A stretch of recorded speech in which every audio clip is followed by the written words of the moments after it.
దేవుడు మోషేకు ఇచ్చిన ఆజ్ఞలు, కట్టడలు, నియమాలు అనగా ధర్మశాస్త్రము ఇశ్రాయేలు ప్రజలు పాటించమని దేవుడు చెప్తే వారు ఆయన మాటలకు లోబడక, ఆయన వాక్యాలకు లోబడక అవిధేయులై వారిష్టానుసారంగా జీవించడం వలన తెగుళ్ళు వచ్చి మరణించారు.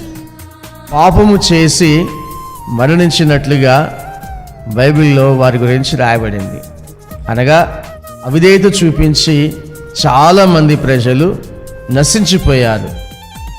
అయితే ఎవరైతే విధేయత కలిగి జీవించారో వారు మాత్రం ఏ రోగము లేకుండా బలంగా ఉన్నారు. ముసలితనం వచ్చినా కూడా వారికి బలహీనత రాలేదు. కారణం ఏంటి అంటే దేవుడు వారిని నడిపించాడు. మనము శరీరానికి కావలసిన ఆహార పదార్థాలు తిన్నప్పుడు మనం చాలా ఆరోగ్యంగా ఉంటామని అనుకుంటాం. దాంతోపాటు ఆధ్యాత్మికమైన జీవితానికి కావలసిన ఆహారం కూడా తింటే అప్పుడు ఆరోగ్యంగా ఉంటాం.